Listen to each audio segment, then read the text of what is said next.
ओम शांति। परम प्रिय शिव बाबा के महावाक्य सुनने से पहले हम सभी 2 मिनट उसे याद करते हैं। मैं एक परम पवित्र आत्मा बाबा की सिकिलदी बच्ची हूँ। मैं एक चातक पक्षी की तरह प्यारे बाबा के ज्ञान के महावाक्य सुनती हूँ।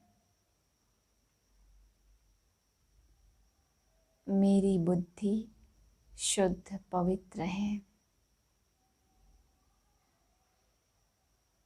मन को साफ और स्वच्छ बनाकर, मन और बुद्धि को सभी बातों से खाली कर, मैं शांत मन से बाबा के श्रेष्ठ महावाक्यों को ग्रहण करती हूँ।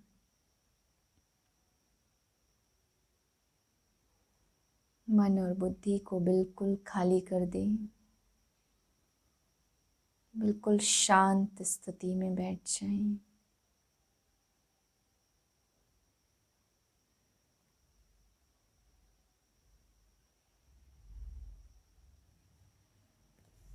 ती 20/3/2021 के महावाक्य हैं। आज बाबा ने हम बच्चों को सेवा का कार्य बताया। बाबा ने कहा कि बच्चे, तुम्हारा कार्य ही है सभी मनुष्यों को ज्ञान देना। बाबा ने बताया कि बच्चे, इसमें गरीब बच्चे बहुत आगे जा सकते हैं, क्योंकि गरीब बच्चों को किसी चीज़ का नशा नहीं रहता, देह अभिमान नहीं होता, श्रद्धा भावना अच्छी रहती है। तो बाबा कहते बच्चे, गरीबों को बहुत अच्छा चांस है। यहाँ साहूकार ज़्यादा पाप करते हैं, तो विक्रम बनते, इसलिए साहूकारों का पद इतना ऊंचा नहीं हो सकता। लेकिन गरीब थोड़ी भी मेहनत करते हैं, थोड़ा भी बाबा ने का दान पुण्य करते हैं और बाप की याद में रहते हैं, तो बहुत ऊंचा पद पा लेते हैं। तो विशेष बाबा ने आज बताया गरीबों को बहुत चांस है। फिर बाबा देह अभिमान के लिए भी आज बताए हैं कि बच्चे, नवाबी से चलना, लड़ना झगड़ना, लून पानी होना, मेरी चले ये समझना, ये सब देह अभिमान है।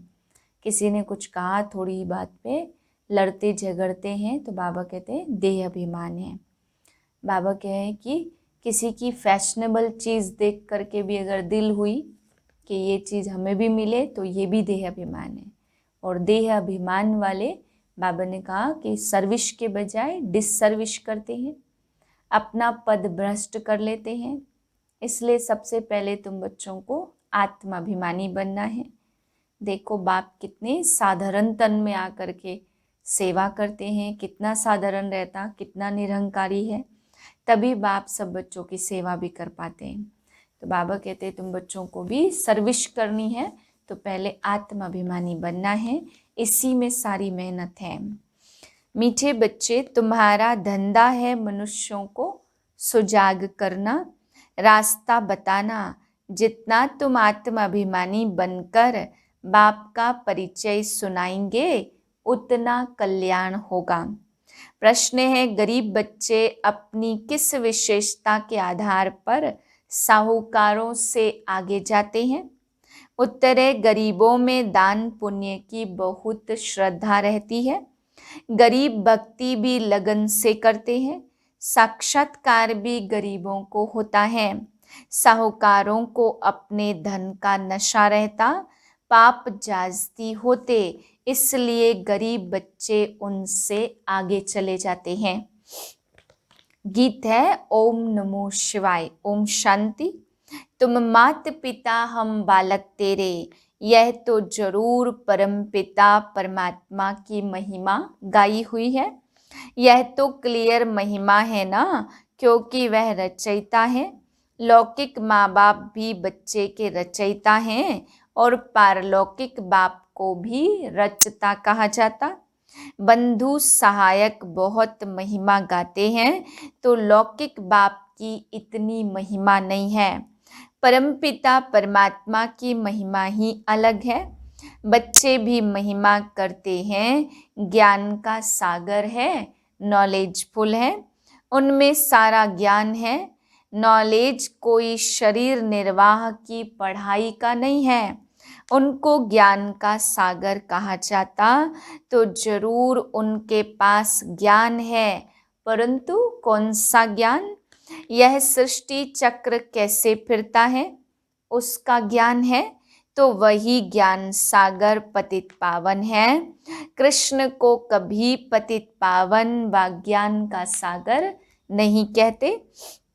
उनकी महिमा बिल्कुल न्यारी है। दोनों हैं भारत के निवासी। भारत की भी महिमा, शिव बाबा की भी महिमा है। शिव जयंती भी यहाँ मनाते हैं, कृष्ण की जयंती भी मनाते और गीता की जयंती भी मनाते। 3 जयंती मुख्य हैं। अब प्रश्न उठता है कि पहले जयंती किसकी हुई होगी, शिव की या कृष्ण की? मनुष्य तो बिल्कुल ही बाप को भूले हुए हैं। कृष्ण की जयंती बड़े धूमधाम से प्यार से मनाते हैं। शिव की जयंती का इतना किसको पता नहीं है, न गायन है। शिव ने क्या आकर किया, उनकी बायोग्राफी का किसको भी पता नहीं है।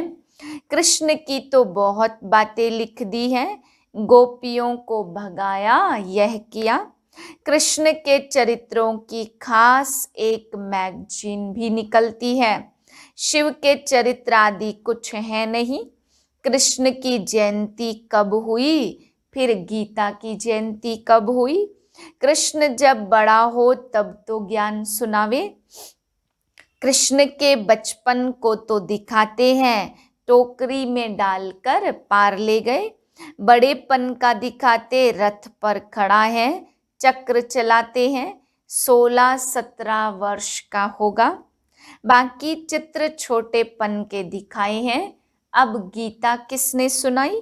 उसी समय तो नहीं सुनाई होगी ना, जब लिखते हैं फलानी को भगाया यह किया। उस समय तो ज्ञान शोभे ही नहीं। ज्ञान तो जब बुजुर्ग हो तब सुनाए। गीता भी कुछ समय बाद सुनाई होगी। अब शिव ने क्या किया कुछ भी पता नहीं है। अज्ञान नींद में सोए पड़े हैं, तो बाप कहते मेरी बायोग्राफी का कोई को पता नहीं है। मैंने क्या किया, मुझे ही पतित पावन कहते हैं। मैं आता हूँ तो साथ में गीता है। मैं साधारण बूढ़े अनुभवी तन में आता हूँ, तो शिव जयंती तुम भारत में ही मनाते हो। शिव जयंती, गीता जयंती, कृष्ण जयंती, यह 3 जयंती है मुख्य। सतयुग त्रेता में जयंती आदि होती नहीं है। सूर्यवंशी से चंद्रवंशी वर्षा लेते हैं और किसकी महिमा है नहीं। सिर्फ राजाओं का कारोनेशन मनाते होंगे। बर्थडे तो आजकल सब मनाते हैं। वह तो कॉमन बात हुई ना। तो कृष्ण ने जन्म लिया तो बड़ा होकर राजधानी चलाई, उसमें महिमा की तो बात ही नहीं है। सतयुग त्रेता में सुख का राज्य चला आया है। वह राज्य कब और कैसे स्थापन हुआ, यह तुम बच्चों की बुद्धि में है। बाप कहते बच्चों, मैं कल्प कल्प कल्प के संगम युग पर आता हूँ। कलयुग का अंत है पतित दुनिया और सतयुग आदि है पावन दुनिया। मैं बाप भी हूँ, तुम बच्चों को वर्षा भी दूंगा। कल्प पहले भी तुमको वर्षा दिया था, इसलिए तुम मनाते आए हो, परंतु नाम भूल जाने से कृष्ण का नाम डाल दिया है। बड़े ते बड़ा शिव है ना, पहले तो जब उनकी जयंती हो तब फिर साकार मनुष्य की जयंती हो। आत्माएं सब वास्तव में ऊपर से उतरती हैं, मेरा भी अवतरण है। कृष्ण ने माता के गर्भ से जन्म लिया, पालना ली, सबको पुनर्जन्म में आना ही है। शिव बाबा पुनर्जन्म नहीं लेते हैं, आते तो है ना। तो यह बाप बैठ समझाते, ब्रह्मा विष्णु शंकर की त्रिमूर्ति दिखाते हैं। ब्रह्मा द्वारा स्थापना, क्योंकि शिव को तो अपना शरीर है नहीं। खुद बैठ बताते, मैं इनके बूढ़े तन में आता हूँ, यह अपने जन्मों को नहीं जानते हैं। इनके बहुत जन्मों के अंत का यह जन्म है, तो पहले पहले समझाना पड़े। शिव जयंती बड़ी या श्री कृष्ण जयंती बड़ी? अगर कृष्ण ने गीता सुनाई तो गीता जयंती तो श्री कृष्ण के बहुत वर्षों के बाद हो सके, जबकि कृष्ण बड़ा हो। यह सब समझने की बातें हैं ना। लेकिन वास्तव में शिव जयंती के बाद हुई फट से गीता जयंती। यह भी पॉइंट्स बुद्धि में रखनी है। पॉइंट तो ढेर हैं, बिगर नोट किए याद रह न सके।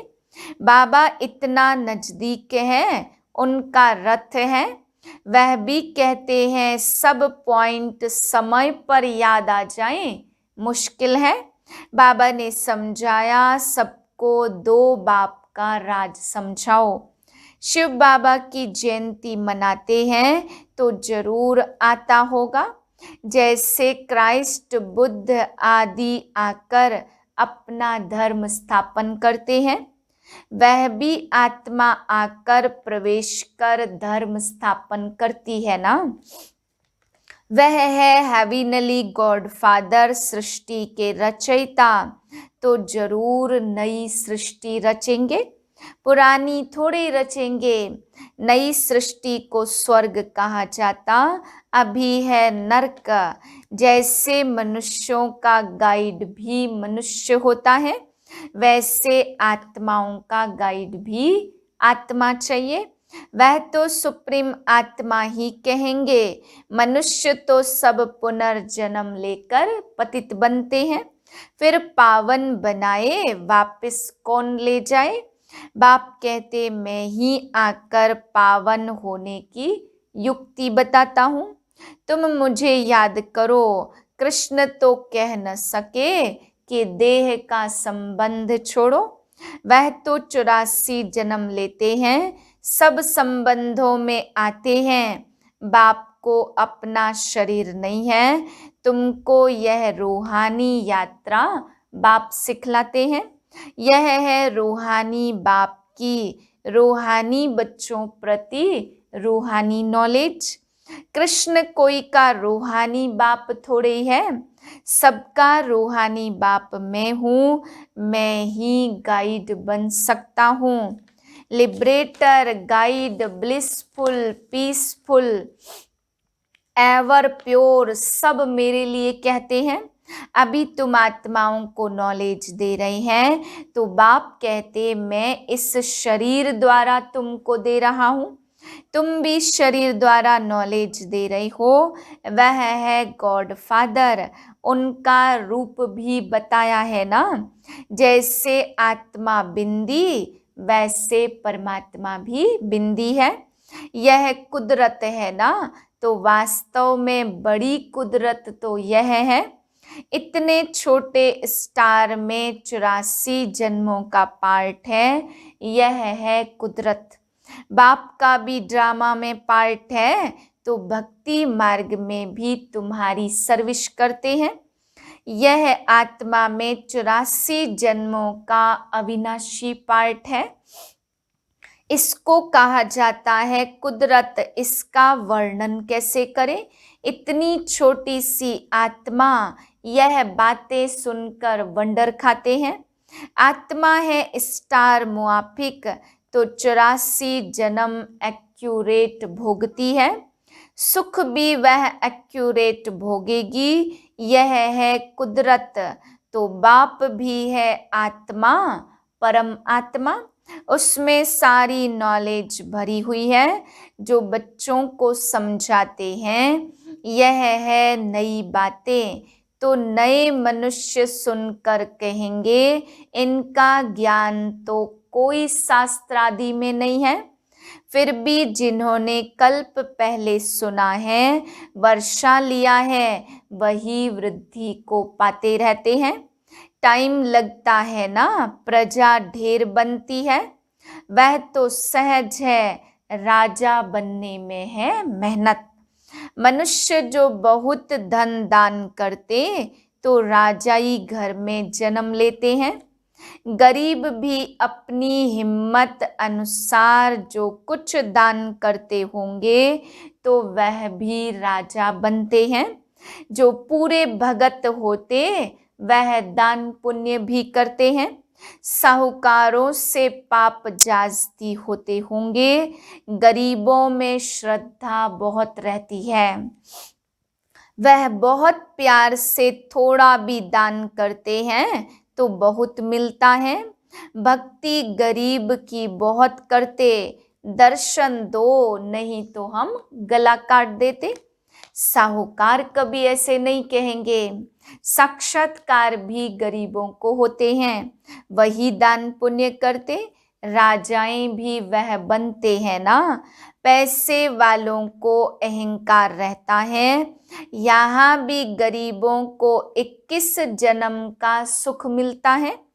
गरीब जास्ती है, साहूकार पिछाड़ी में आएंगे तो भारत जो इतना ऊंच था सो फिर इतना गरीब कैसे हुआ।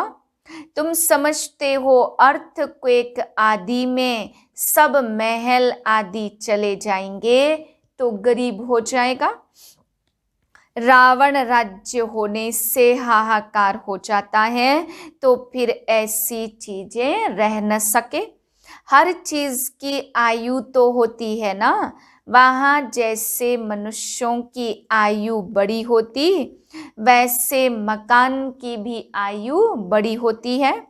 सोने के मार्बल के बड़े बड़े मकान बनते जाएंगे, सोने के तो और ही मजबूत होंगे।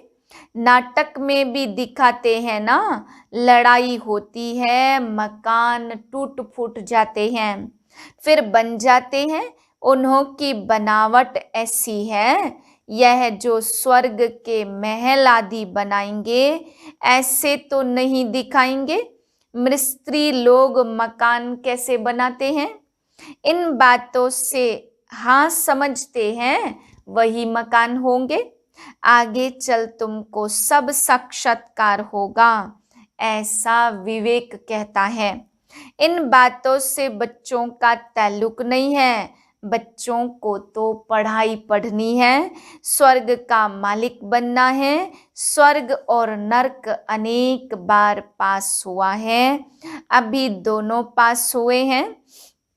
लक्ष्मी नारायण को यह राज्य किसने दिया, यह भी तुम बच्चों को मालूम है। इन्होंने यह वर्षा किससे पाया, यहाँ पढ़ाई पढ़कर स्वर्ग के मालिक बनते हैं, फिर वहाँ जाकर महल आदि बनाते तो सर्जन भी बड़े बड़े हॉस्पिटल बनाते हैं ना। बाप तुम बच्चों को दिन प्रतिदिन अच्छी अच्छी पॉइंट सुना रहे हैं। तुम्हारा धंधा ही है मनुष्यों को सुजाग करना, रास्ता बताना। जैसे बाप कितना प्यार से बैठ समझाते हैं, देह अभिमान की दरकार नहीं है। बाप को कभी देहाभिमान नहीं हो सकता। तुमको मेहनत सारी आत्माभिमानी होने में लगती है। जो देही अभिमानी बन बाप का बैठ परिचय देते, गोया बहुतों का कल्याण करते हैं। पहले देहाभिमान आने से फिर और विकार आते, लड़ना झगड़ना, नवाबी से चलना देह अभिमान है। बल अपना राजयोग है तो भी बहुत साधारण रहना है। थोड़ी चीज में अहंकार आ जाता है। घड़ी फैशनेबल देखी तो दिल होगी यह पहने, ख्याल चलता रहेगा, इसको भी देह अभिमान कहा जाता। अच्छी चीज देखी तो संभालना भी पड़ेगा, गुम होगी तो ख्याल भी चलेगा, अंत समय कुछ भी याद आया तो पद भ्रष्ट हो जाएगा। यह देह अभिमान की आदतें हैं, फिर सर्विस के बदले डिससर्विस भी जरूर करेंगे। रावण ने तुमको देह अभिमानी बनाया है। देखते हो ना बाबा कितना साधारण होकर चलते हैं, हर एक की सर्विस देखी जाती है। महारथी बच्चों को अपना शो करना है, महारथियों को ही लिखा जाता तुम फलानी जगह जाकर भाषण करो। एक दो को बुलाते हैं, लेकिन बच्चों में देह अभिमान बहुत रहता। भाषण में भल अच्छे हैं, परंतु आपस में रूहानी स्नेह नहीं है। देह अभिमान लून पानी बना देता, कोई बात में झट बिगड़ पड़ना यह भी नहीं होना चाहिए। इसलिए बाबा कहते कोई को भी पूछना है तो बाबा से आकर पूछे। कोई कहे बाबा आपको कितने बच्चे हैं, कहूँगा बच्चे तो अनगिनत हैं, परंतु कोई कपूत और कोई सपूत अच्छे अच्छे हैं। ऐसे बाप का तो फरमान बरदार वफादार बनना चाहिए ना। अच्छा, मीठे मीठे सिकिलधे बच्चों प्रति माता पिता बाप दादा का याद प्यार और गुड मॉर्निंग। रूहानी बाप की रूहानी बच्चों को नमस्ते। हम रूहानी बच्चों की रूहानी बाप को याद प्यार नमस्ते। धारणा के लिए है पहली पॉइंट, देह अभिमान में आकर किसी भी प्रकार का फैशन नहीं करना है, जाजती शौक नहीं रखने हैं, बहुत बहुत साधारण होकर चलना है। दूसरी पॉइंट, आपस में बहुत बहुत रूहानी स्नेह से चलना है, कभी भी लून पानी नहीं होना है। बाबा का सपूत बच्चा बनना है, अहंकार में कभी नहीं आना है। वरदान है समर्पणता द्वारा बुद्धि को स्वच्छ बनाने वाले सर्व खजानों से संपन्न भव। ज्ञान का श्रेष्ठ समय का खजाना जमा करना व स्थूल खजाने को 1 से लाख गुना बनाना अर्थात जमा करना। इन सब खजानों में संपन्न बनने का आधार है स्वच्छ बुद्धि और सच्ची दिल। लेकिन बुद्धि स्वच्छ तब बनती जब बुद्धि द्वारा बाप को जानकर उससे बाप के आगे समर्पण कर दो। शुद्र बुद्धि को समर्पण करना अर्थात देना ही दिव्य बुद्धि लेना है। स्लोगन है एक बाप दूसरा न कोई। इस विधि द्वारा सदा वृद्धि को प्राप्त करते रहो। ओम शांति।